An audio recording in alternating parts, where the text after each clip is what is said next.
Bev, sorry po. Tinawag na po ba ako? Bumaba kasi ako saglit. Amen po. Amen po. Amen. Sige, gusto niyo po ituloy, Ma'am Annalyn? Yes po, yes po, yes po. Sige po. Hallelujah. Simulan niyo po ulit. Verse 6 po, no? Sige po. Simulan ko na po ulit.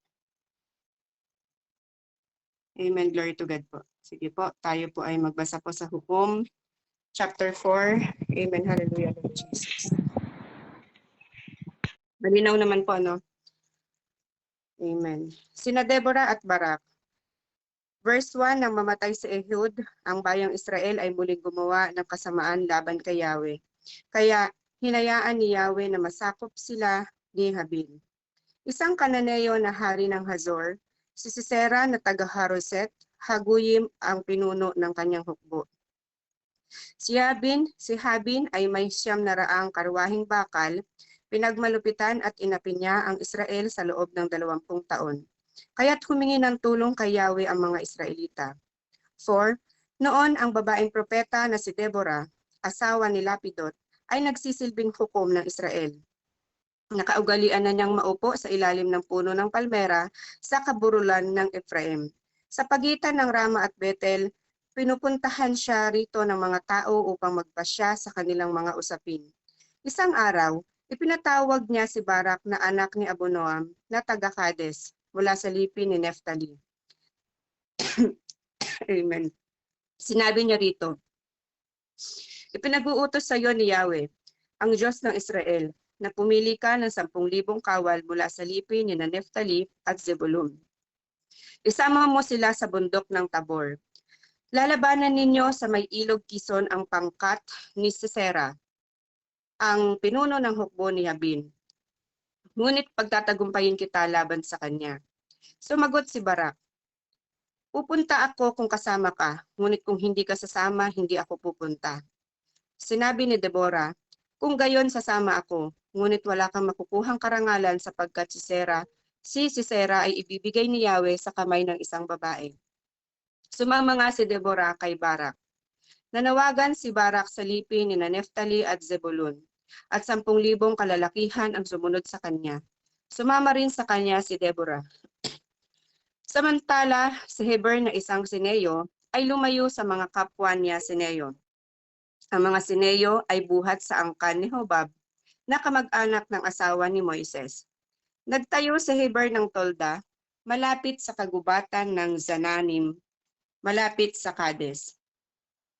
May nakapagsabi kay Sisera na si Barak ay pumunta sa bundok Tabor.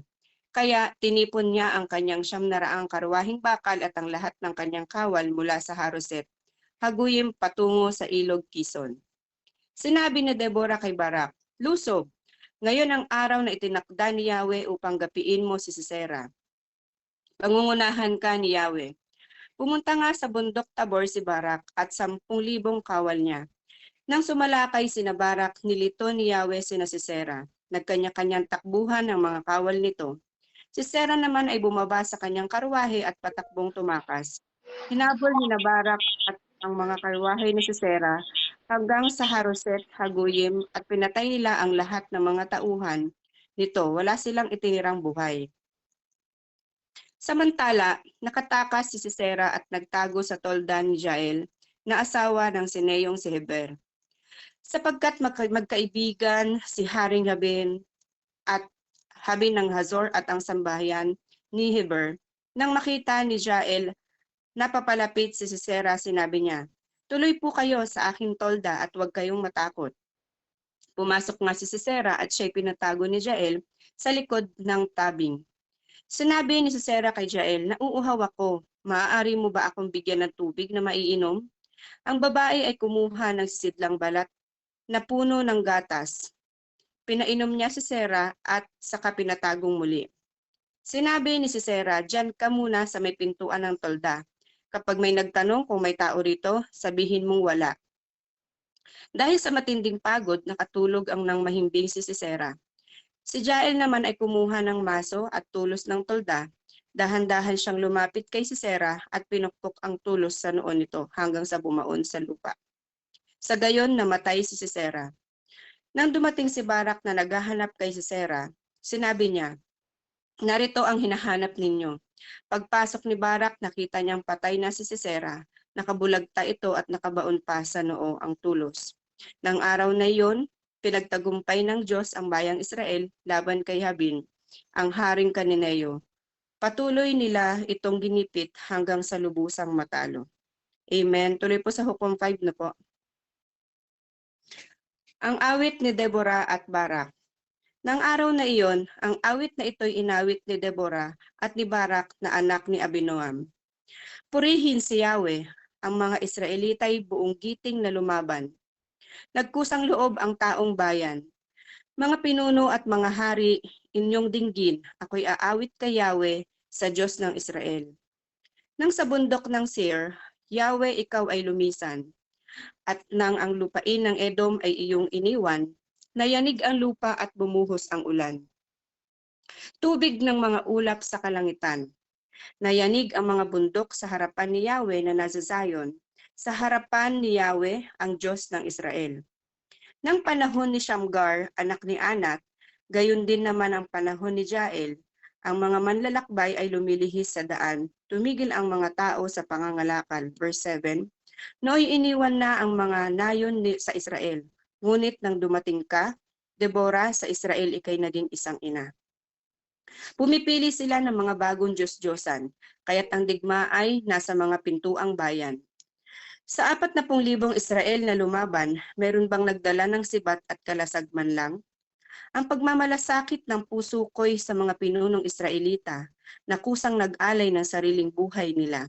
Purihin si Yahweh, umawit kayo habang sakay ng mapuputing asno, habang maiinam na latag ang inuupuan ninyo at kayong mga naglalakad saan man patungo. Sabay sa himig ng mga pastol sa tabing balon, kung saan isinaysay ang tagumpay ni Yahweh, mga tagumpay ng Israel sa kanyang mga nayon. Sa pintuan ng lungsod, pumasok sila roon, gumising ka, Deborah, at ikaw ay tumayo. Gumising ka't bumangon, umawit ng isang himig. Barak, anak ni Abinoam, kumilos ka't dalhin mong bihag ang mga kalaban. Kumilos na ang mga dakila ng bayan, alang-alang kay Yahweh, malakas man ay lalabanan. Sumalakay sa libis ang hukbo ni Ephraim, kasunod sa paglusob ang lipi ni Benjamin. Mga pinuno ng Makir sa digma ay dumating, gayon din ang mga pinuno na sa Jebulum nanggaling. Ang mga pinuno ng Isakar sumama kay Deborah, gayon din kay Barak na tagapanguna. At hanggang sa libis sumunod sa kanya, ngunit ang lipi ni Ruben ay di makapagpasya. Di nila malaman kung sila ay sasama. 16. Bakit ayaw ninyong iwan ang pastulan? Hindi nyo ba maiwan ang inyong mga kawan? Ang lipi nga ni Ruben sa pagpapasya'y nahirapan. Ang Gilead ay nanatili sa silangan ng Jordan. Ang mga barko'y hindi iniwan ng lipi ni Dan. Ang lipi ni Asher sa tabing dagat nagpaiwan, sila'y nanatili sa mga daungan. Itinaya ng Zebulun ang kanyang buhay, gayon din ang Neftali na humarap sa digmaan. Ang mga hari dumating doon sa labanan, silang mga hari ng lupang Kanaan. Sa mga batis ng Medigo doon sa Taanak, ngunit wala silang nasamsam na pilak. Pati mga bituin ay nakipaglaban, nilabanan ni Sisera buhat sa kalangitan. At sa kanilang pagtawid sa ilog ng Kison, tinangay sila ng agos nilamon ng mga alon. Gayunman kaluluwa ko tumatagkat magpatuloy. Sa bilis ng takbo ang yabag ay walang humpay. Kabayong matutulin sila ang nakasakay. Sumpain ang Meros, sabi ng anghel ni Yahweh. Sumpain ng labis ang naninirahan doon. Sapagkat hindi sila humarap at tumulong sa labanan. Nang digmain ni Yahweh ang mga kalaban. Higit niyang pinagpala ang babaeng si Jael, ang asawa ng Sineyong si Heber. Sa lahat ng babaeng nakatira sa mga tolda, higit na pagpapala nakalaan sa kanya. Si Sisera'y humingi ng tubig na inumin, ngunit gatas ang ibinigay ni Jael. Malinamnam na gatas sa sisidlang mamahalin.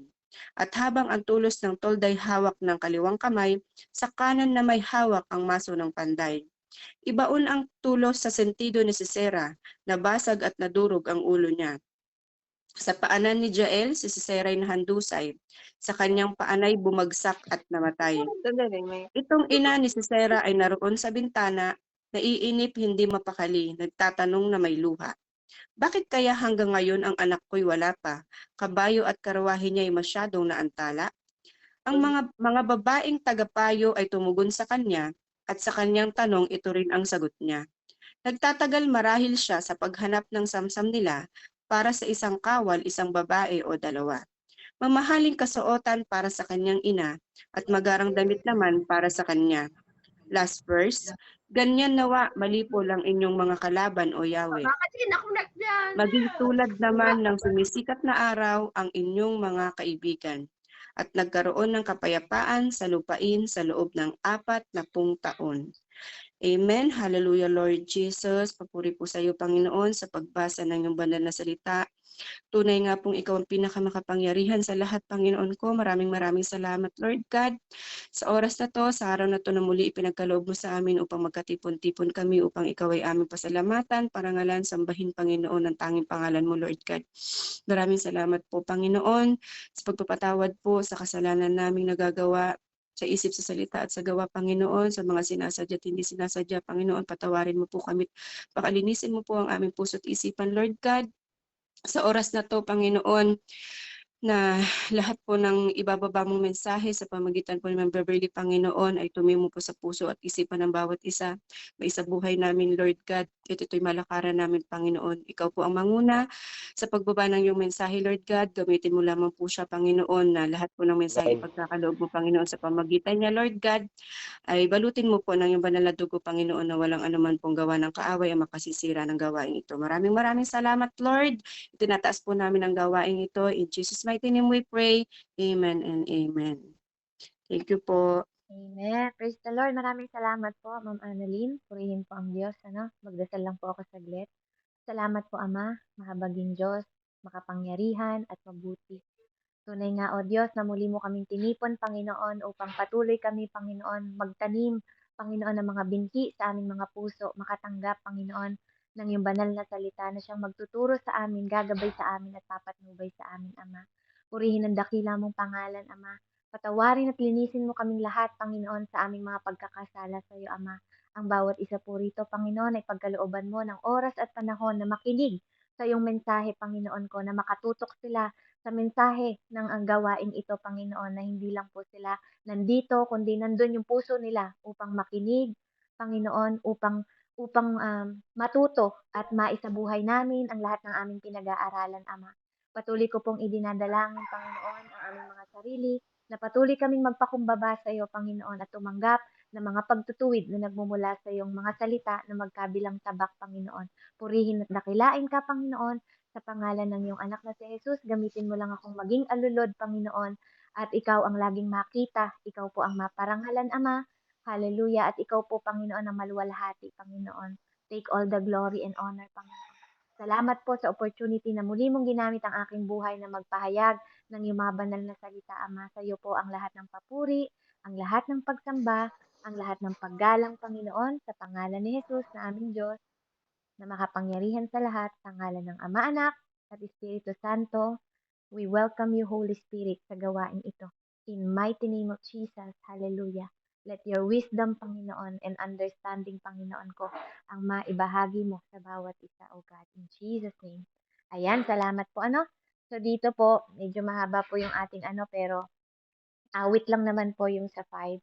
So dito po ang pamagat po ng ating gawain, ang ating pong mensahe ay, ayan, gabi po sa akin, no? Gabi po dito sa US, kaya madilim.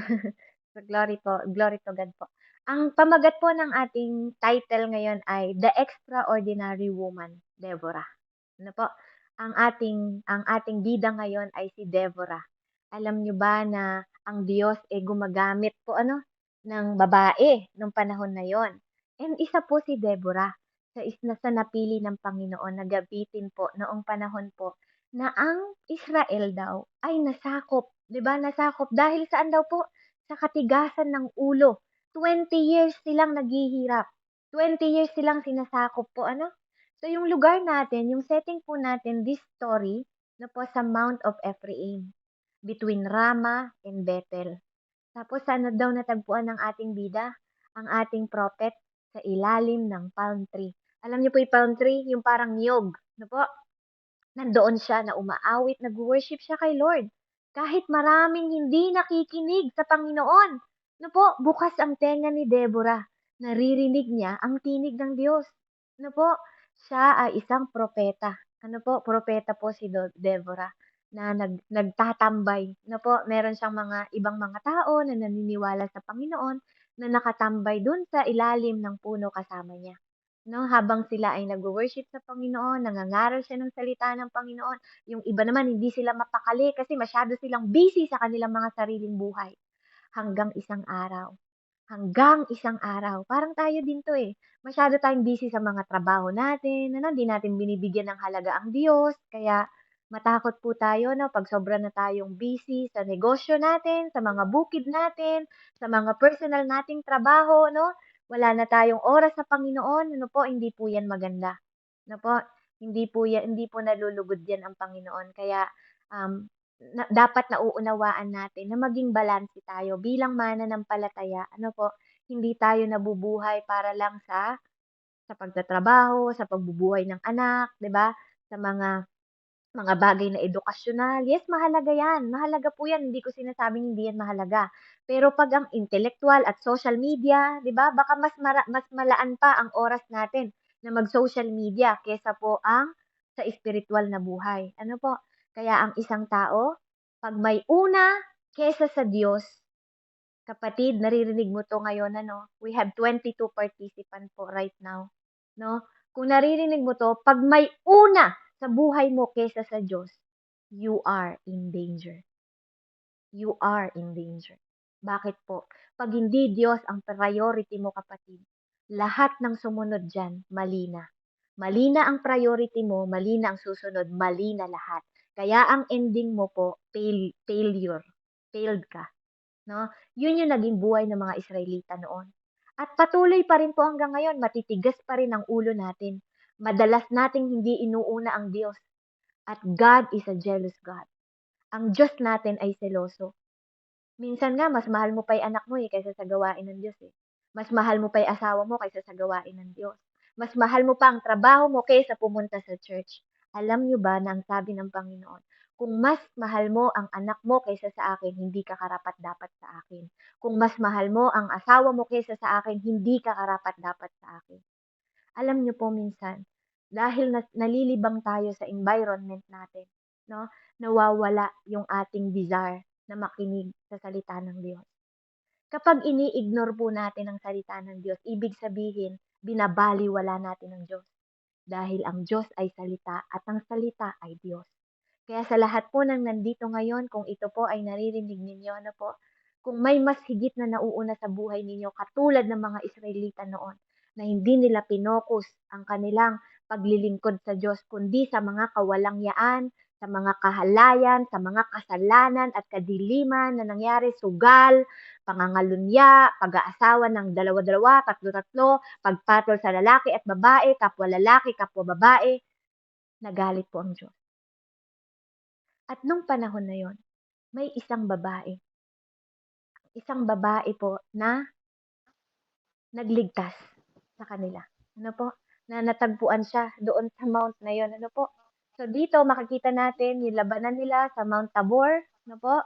Sa Kishon River. Diba? Dito yung Barak fight. Dito nila ginawa yung 10,000 na men na naglaban sila. Ito yung setting natin. Sa Horeshet, Hagoyim, yung place ni Barak kung saan siya hinabol. Ano po, ng mga tao na kinakalaban nila. No? And si Deborah, sabi niya dito, against the Israelites did evil in the eye of the Lord. Kanino daw sila nagkasala? Meron po bang bukas na mic? Nag-feedback po kasi yung akin. Paki-mute lang po. Paki-check niyo po yung mga mic niyo po. Ano? Nag-feedback po kasi siya. Salamat po. Ayan, so, meron isang babae, ano po, nasabi niya doon, sabi ng salita ng Panginoon, dito po ano, yung mga Israelita, hindi sila nagkasala sa tao, ano po. Ang sabi dito sa kwento, nagkakasala sila sa mata ng Diyos. Sa mata ng Diyos po sila nagkakasala. At nagalit ang Diyos. Punong-puno daw sila ng kasamaan. You know, kamusta po yung buhay nyo? Kayo po ba, yung buhay niyo kalugod-lugod ba sa Diyos? Kamusta po yung mga buhay natin, 'no? Baka isa din tayo sa nasasaktan na ang mata ng Diyos dahil sa paraan ng pamumuhay natin. Amen? So mag-ingat po tayo dahil nagagalit ang Diyos. Mahal ng Diyos ang makasalanan, pero hindi mahal ng Diyos ang kasalanan. No po? Galit siya sa kasalanan. Kaya in the eye of the Lord, sabi sa English, nagalit siya. Now, that Ehud was dead, yun po yung huling judge, yung pangatlong judge. No? So, Lord sold them. Tingnan mo niyo po, ang Diyos ang nagdesisyon na ilagay sila sa mga kamay ng kaaway, kila Jabin, sa king ng Kanaan. Ang Diyos ang nagdesisyon nun. Kaya kung tayo po hindi nagugustuhan ng Diyos ang ginagawa natin, minsan talaga binibigay niya tayo sa kalaban. Totoo po yan. Kaya mag-iingat po kayo sa mga action ninyo, sa mga ginagawa natin. Ano po? Kung tayo ay nakakalugod sa mata ng Diyos. Because sometimes, most of the time, God decide na pag di na po tayo natututo, ang Diyos na mismo ang nagbibigay sa atin sa kamay ng kaaway para matuto tayo. No po? Kaya sabi niya po dito, no, the Lord sold them. So, Diyos po ang pinagbili sila doon. Makukulit kayo. Sige, ayaw niyo sumunod sa akin. O sige, maghirap kayong lahat. Magkagulo kayong lahat. Ganun na po ang ano ng Lord, no? Kaya dito, nakita natin dito, in the hand of King, si Jabin po, yung kahari doon, ano, who reigned in Hazor. Ano, si Sisera, the commander of his army. Si Sisera po, ano, ito yung hinahabol nila. Ito yung hahabulin nila mamaya. Sabi niya, si Sisera, the commander of his army was based on Haroset. Ano po? Hagoyim. Because of Had, he had 900 chariot. Yung kalesa po na bakal. No? Sabi niya, fitted with the iron, gawa sa bakal, had cruel oppressed the Israelite for 20 years. They cried to the Lord for help. Kapag ang buhay mo gulong-gulo na, wala kang ibang gagawin kundi cry to the Lord. No? Minsan, may mga bagay sa buhay natin na hindi natin hawak. May mga bagay sa buhay natin na only God can do. Ang Diyos lang, ano po, ang makagagawa ng himala. Kaya nung hindi na ubra lahat ng paraan nila, hindi na ubra ang katigasan ng ulo nila, wala na silang kapayapaan, ng gulo-gulo na ng buhay nila, then, yung emergency exit natin lagi. Yung Diyos na lagi nating hinuhuli sa buhay natin. Yung Diyos na tira-tira na lang ang binibigay nating oras. Yun yung Diyos na tatawagan natin pag wala na tayong matawag. Yung Diyos na sometimes leftover yung binibigay natin sa Kanya. Yung mas inuuna pa natin, pamilya natin, hanap buhay natin, hindi masama yan, kapatid. Kung ginagawa mo yan, nakasama ang Diyos, mas better. Pero kung yan na lang ang priority mo, yun ang masama. Na po? Kaya sa bawat buhay natin, sabi nga, i-interest natin sa Lord. Dahil ang Diyos po ang nakakatulong natin. Kaya doon, umiyak sila sa Diyos. Na po? Now, sabi niya sa verse 4, Deborah, a prophet, sabi niya, wife ni Lapidot, was leading Israel at that time. Yun lang yung pagkakakilala. No po, yun yung pagkakakilanlan lang dito ng asawa ni Deborah. Si Deborah, yung mas nag-grace yung kanyang pangalan. Ano po? Sabi dito, who is Deborah? Alam niyo ba, ang pangalang Deborah is like a bee. Bubuyog. Matapang. Talagang sumusugod, di ba? Pag nagalaw mo, nakanti mo yung bubuyog, aanohin ka. Tutukain, yung aanohin ka ng pin niya, yung karayom niya, di ba? Sabi niya, Deborah, pakilala ko po sa inyo si Deborah. Deborah is a wife of Lapidot. Deborah held 3 positions of leadership in Israel. She was a mother of Israel. She is a mother. Hindi lang siya nanay ng mga anak niya. She also a mother of Israel. Diba? She was a 4th judge. Pang-apat po siya. Only woman. Nag-iisang babaeng judge. Ano po? Kaya yung mga kababaihan, mga kalalakihan, huwag nyo kaming ini-small. Ano? Kami ay meron din kakayahan. Amen? Na mamuno. Ano po? So, isa si Deborah. Ano po? Sa the best na naging judge that time. Ano po? Siya ay leader. Diba? Pag sinabi kasing hukom noon, siya yung judge, yung leader na nagre-rescue ng mga tao. So, she is the only woman na tumungtong na maging judge, 4th judge po. God has raised Deborah in history for the unique opportunity and inspirational leadership. No? Napaka-inspirational ng buhay ni Deborah. Alam nyo, mahilig siyang umawit sa Panginoon. Mahilig siyang magtambay sa puno. Meron siyang mga taong umuupo lang doon habang busy nga ang iba sa paggawa ng masama. Sila nagwo-worship sa Lord, nagtuturo siya ng paano maglingkod sa Diyos. At even sila ay punong-puno ng kasamaan, may isang babae na nakakarinig ng tinig ng Diyos. Deborah is a prophet, mother of Israel, at mother din siya, asawa, di ba? At asawa ni Lapidot. No po? She is a very, very smart, no? Ano siya, propeta po siya na nag-deliver ng word sa mga tao noon. Kaya, prophet po, ang propeta po, even right now, even ngayon, may ginagamit din pong mga propeta ang Diyos. Siya yung nakakadinig ng tinig ng Panginoon. Alam niya, pinapakita na sa kanya ng Diyos bago pa mangyari, pinapakita na ng Diyos sa kanya. She was so obedient, no? She was a military leader, di ba? Sundalo, militar na leader siya. She was successful in campaign against the Canaanites. She was a prophet who delivered God's word. She was obedient in her calling. Masunurin siya. Ano po? Alam nyo ba na ang pinipili talaga ng Diyos, pag tinawag ka ng Diyos, talagang titataglayin mo ang katangiang maging masunurin. No po? Hindi pasaway. No po? Kailangan sumusunod tayo sa Lord. No, tinanggap niya yung kanyang calling in obedience, in humility. No po? Extraordinary woman came into prominence when the men of Israel were paralyzed by fear. 'Di ba? Ito, 'di ba, natakot si Barak? Sabi niya dito sa kwento, ano po? Sabi niya dito, si Barak, 'di ba, sabi sa kanya, tingnan po natin yung kwento, no? Hallelujah. So, sabi niya po dito,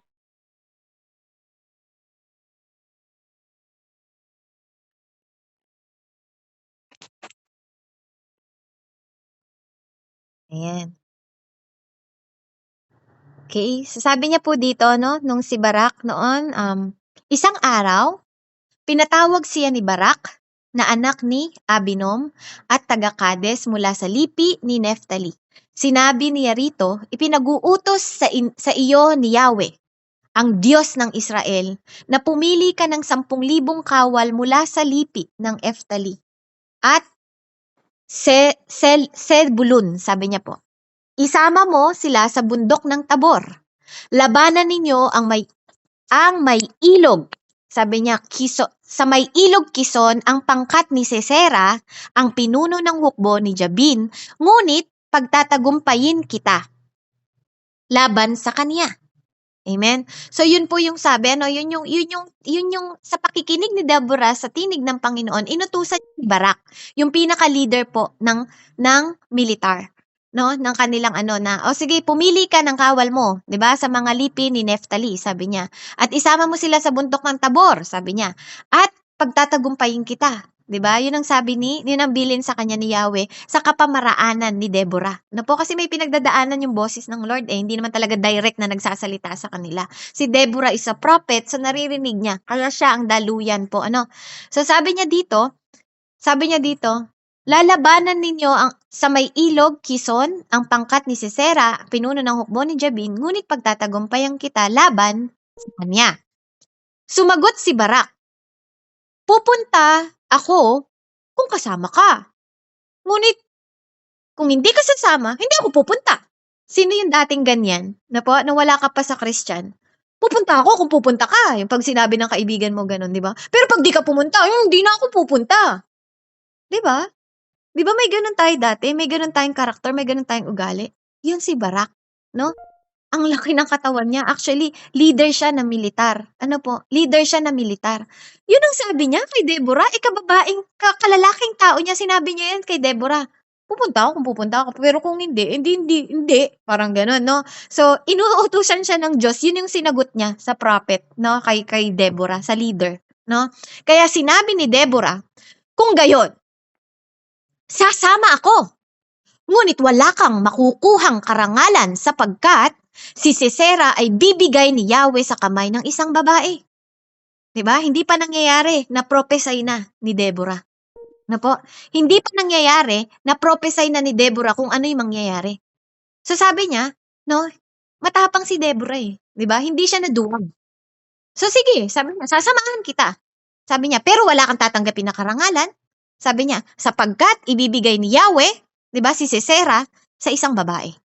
Na-prophesy na agad yon ni Deborah. Na po? So sabi niya dito, nanawagan si Barak sa lipi ni Naphtali at Zebulun at 10,000 kakalalakihang sumunod sa kanya. Sumama sa kanya si Deborah. Nakita niyo po, no? Hindi lang siya nanay ng Israel. Fighter pa siya. Great leader pa siya. 'Di ba? Kahit babae siya, hindi siya natakot. 'Di ba? God-fearer siya, yes, pero wala siyang takot sa tao.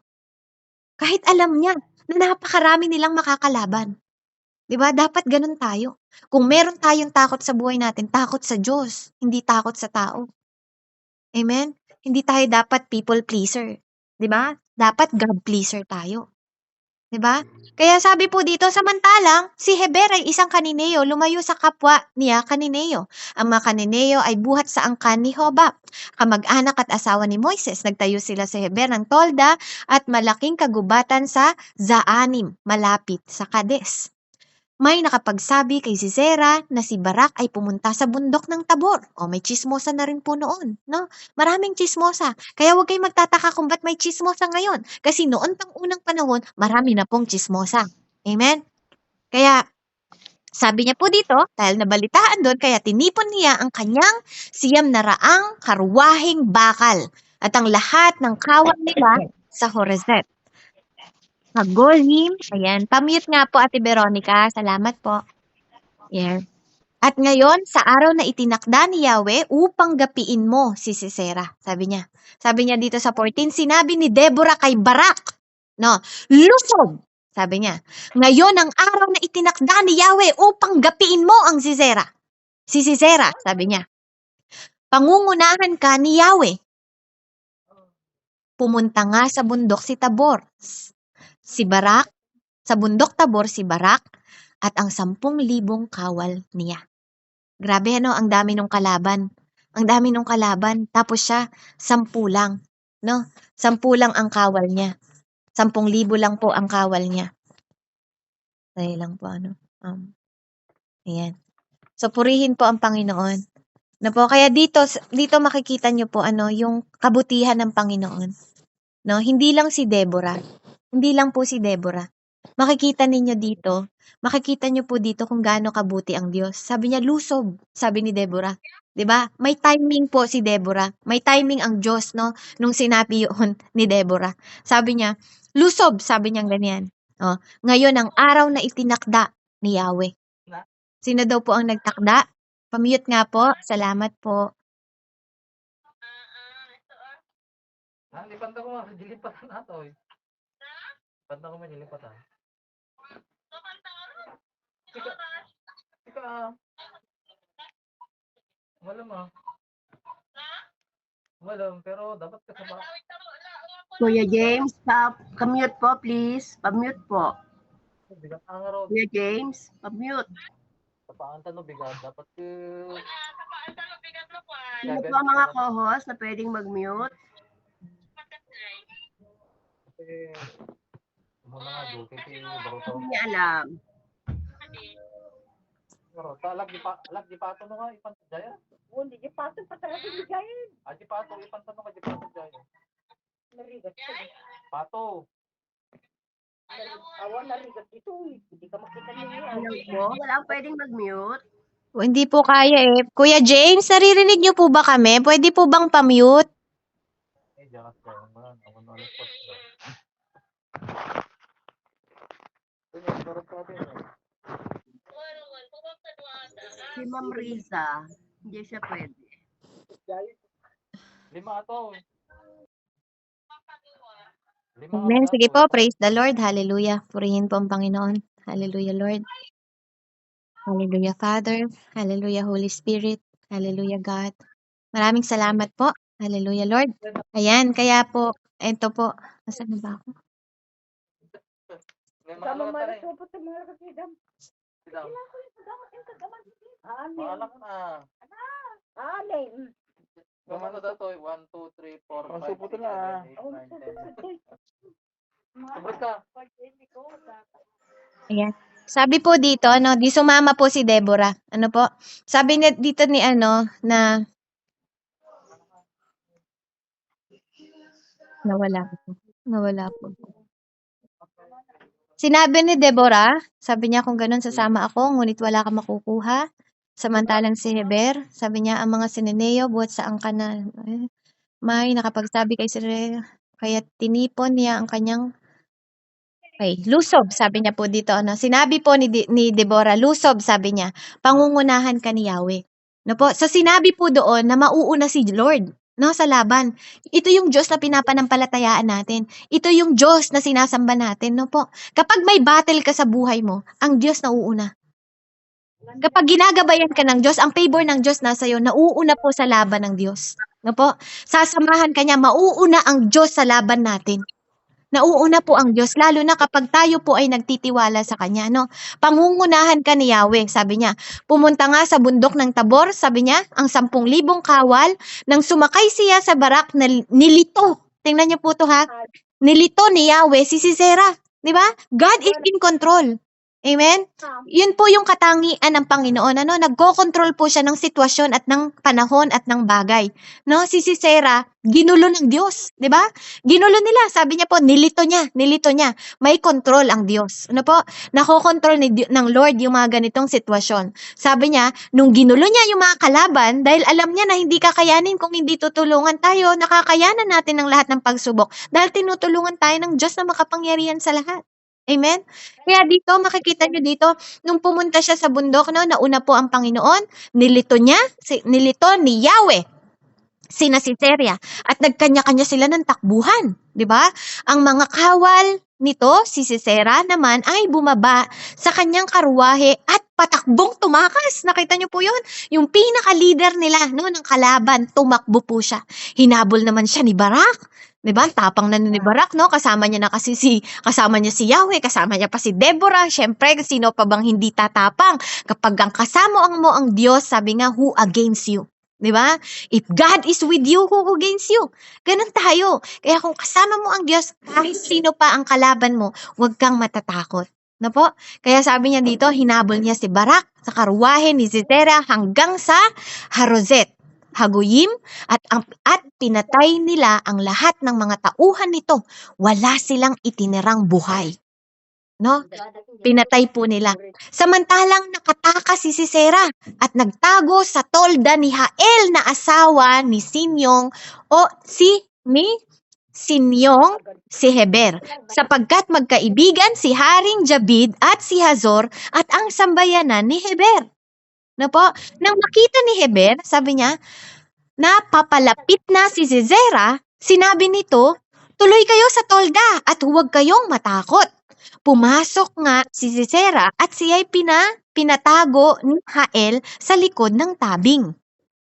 Sinabi ni Sisera kay Jael, nauupo ako, maaari mo ba akong bigyan ng tubig na maiinom?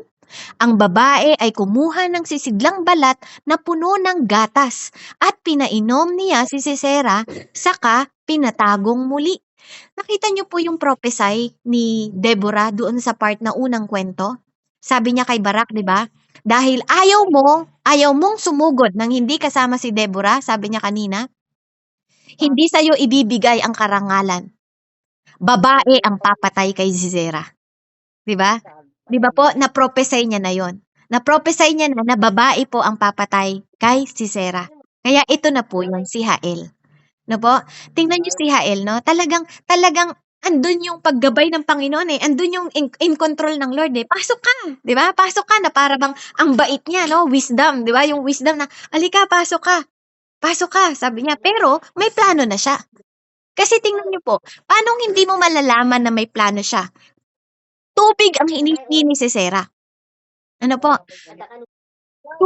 Tubig ang hinihingi ni Sisera. Pero ano yung binigay niya? Binigyan niya ng sisidlang balat na may gatas. Di ba?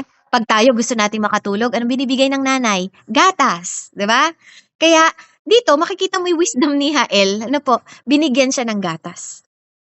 So, yun, yung pagkakauhaw niya na yun, yung babae na nagbigay ng tsaka niya ulit pinatago, yun yung naging dahilan kaya inantok naman si Sisera. Sinabi ni Sisera, diyan ka muna sa pintuan ng tolda. Kapag may nagtanong kung may tao rito, sabihin mong wala. 'Di ba? Inutusan niya pa na sabihin mong wala. Sabi niya, dahil sa matinding pagod, nakatulog ng mahimbing si Sisera.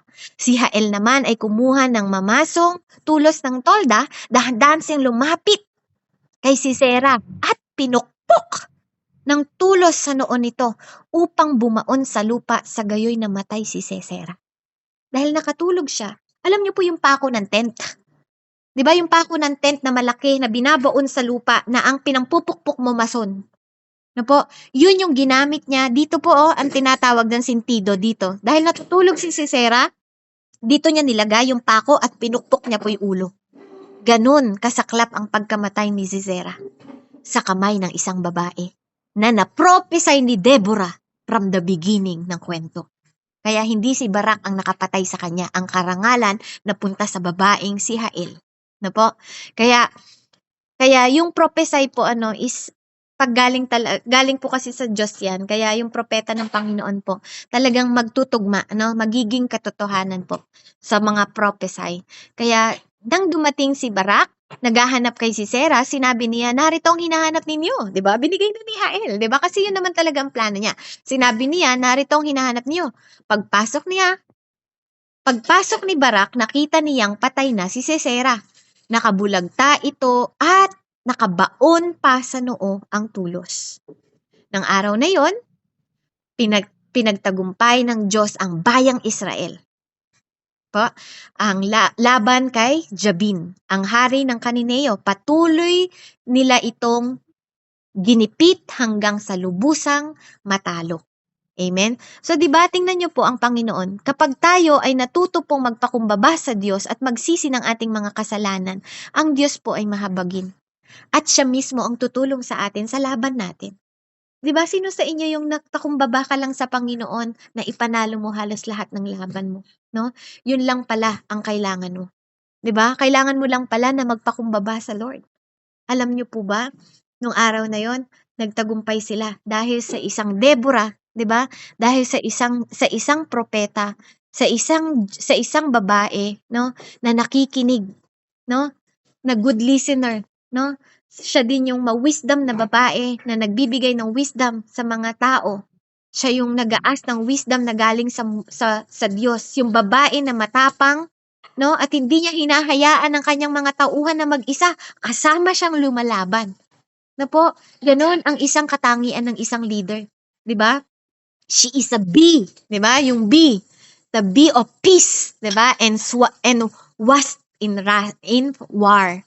Alam niyo po yung wasp, yung bubuyog na yung susugod ka, 'di ba? Siya yung bee na may kapayapaan, 'di ba? Pero kapag sumugod siya, para siyang wasp, na po, sa laban, no? She is a worshipper, 'di ba? Ng God, 'di ba po? Worshipper siya ng Lord and courageous. He is also faithful sa Lord, 'di ba? Kaya nga po siya ang ginamit ng Panginoon sa bansang Israel, po, ang isang babae na pang-apat na judge at nag-iisang babae, no, na nanay na Israel na pinalaya po sa kaaway na ng 40 years ang Israel. 40 years po dinoble ng Lord yung dahil sa pagpapakumbaba na ginawa nila, po, pinagkarooban sila ng pagkakataon na mapanalo, no, sa pamamagitan ng paglilider ni Deborah. Kaya makikita natin, po, hindi ko na po kakantahin yung kanta ni Deborah kasi kinuwento niya lang din naman po doon sa kanta at sa awit kung paano sila nanalo sa laban. But, makikita po natin sa awit ng Judge 5 kung paanong ang tinataas niya hindi yung kanyang sarili, kundi glory to the Lord. Lahat ng glory binibigay niya sa Panginoon. Kumbaga, bilang isang mananampalataya, bilang isang propeta, bilang isang ina ng Israel, at leader ng Israel, ang lahat ng kapurihan, ginamit lang ako. Deborah, gumising ka, 'di ba?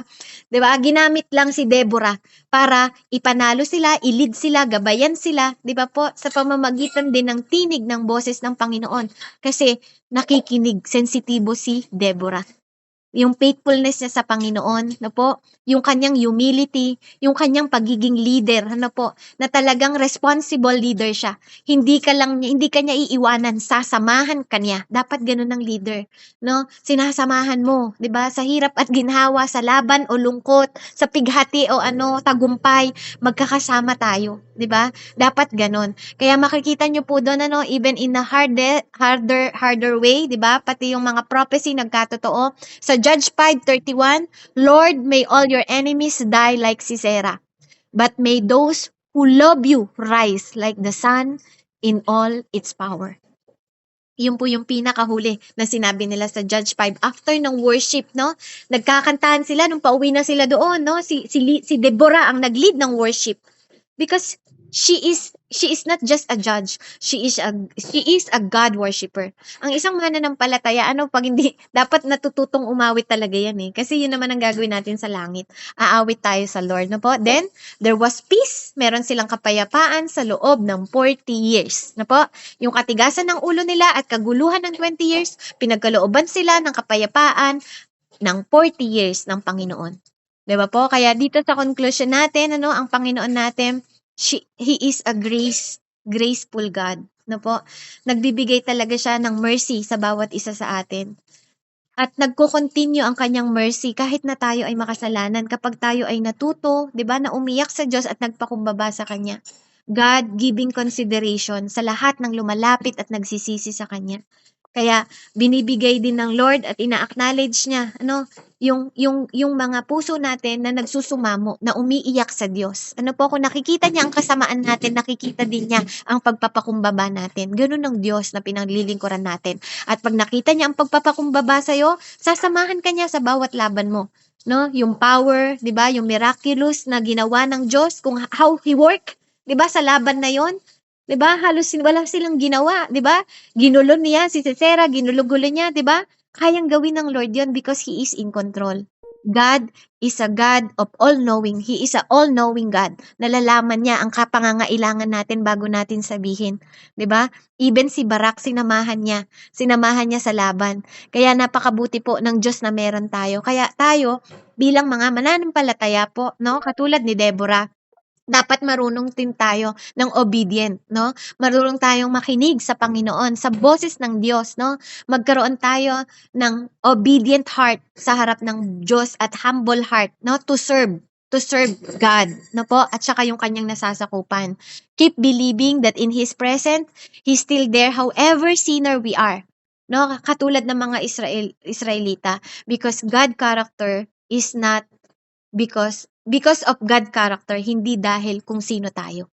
No? Ang Diyos po ay mabuti, hindi dahil mabuti tayo, kundi siya ay taglay na mabuti at tumutulong siya, hindi siya nakatingin, 'di ba? Sa kung anong nagawa mong kasalanan, kundi because that is the character of the Lord na mahabagin, maawain, 'di ba? At nagpapatawad.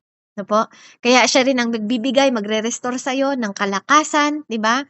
Ng katotohanan sa buhay mo. He is a God who want the truth to His people. 'Di ba? Na gusto niya ng righteousness. No po?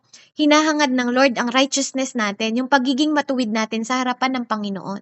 At gusto rin niya, ang Diyos din natin ay compassionate heart. No? Loving siya. Loving siya sa mga tao na nakikiusap. 'Di ba? Sa mga tao na umiiyak at humihingi ng tawad. No po? Kaya yun po yung Diyos na pinaglilingkuran natin. Ang Diyos na punong-puno ng kabutihan, 'di ba? He is our living God. He is our Savior, no? Even in the impossible situation mo, God can do possible ng mga bagay na posible sa'yo, pero sa Kanya, magagawa niya lahat yun. No? Mga imposibleng bagay, pero posible sa sa kakayahan ng Diyos. Kaya, God is our merciful God. Ano po?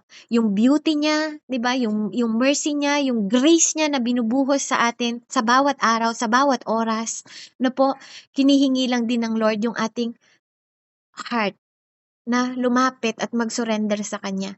Huwag na nating pairalin ang katigasan ng puso natin pag narinig natin ang salita ng Diyos. Alam niyo po, katulad ng sinabi ko ng una, katulad nila, na hindi nila na priority ang righteousness ng Diyos, ang kagustuhan at kalooban ng Diyos sa buhay nila. Kaya hindi sila nakaranas ng katahimikan at pag-ibig ng Panginoon noon. Kaya nung sila ay bumalik at nagbalik loob sa Diyos, tumanggap ulit sa Panginoon, tsaka lang nila naranasan ang favor of God at naipanalo ang kanilang laban. No po? Maliit na lugar lang po ang Israel. Pero ito yung pinili ng Panginoon at tapat ang Diyos sa kanyang pangako. Ganon din po sa atin, no? Kaya nga nung lumalaban sila, if God is with you, who against you?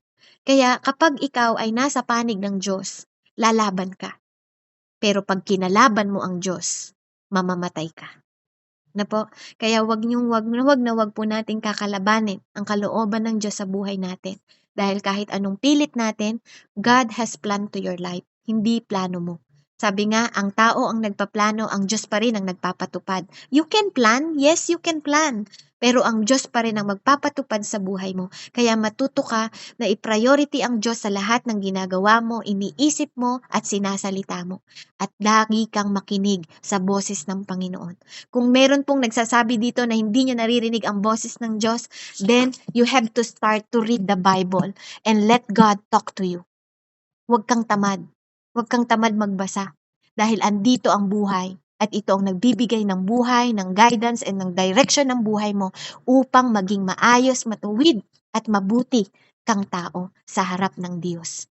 Dahil kung ikaw ay mapapariwara, no po, at the end of the day, sa Diyos ka pa rin dadapa at luluhod. Purihin po ang Diyos. To God be the glory. Let's pray. Hallelujah. Heavenly Father, in the name of Jesus, maraming salamat po sa mensahe mo, Ama, sa buhay ng isang magaling na leader, Panginoon, sa buhay ni Deborah, na naging inspirasyon ng kababaihan, Panginoon, matapang, marunong makinig, may obedient heart, Panginoon.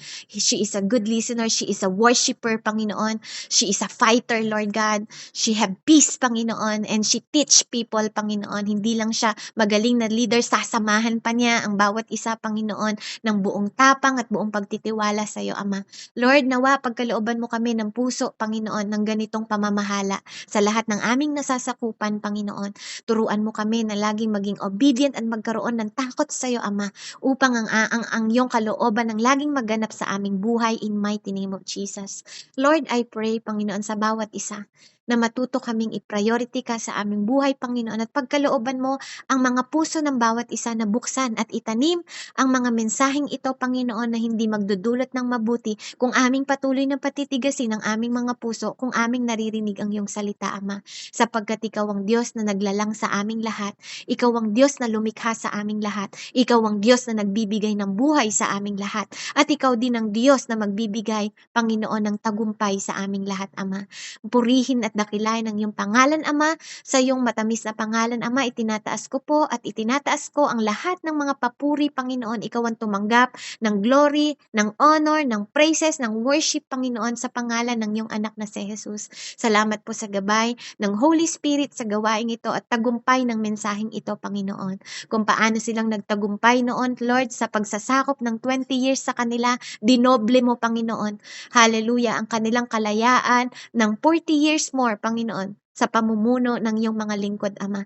Patuloy mo ring iparanas ang kapayapaan at compassion at pag-ibig sa bawat isa sa amin, Panginoon. Lord, I pray for Kuya Charles, Panginoon.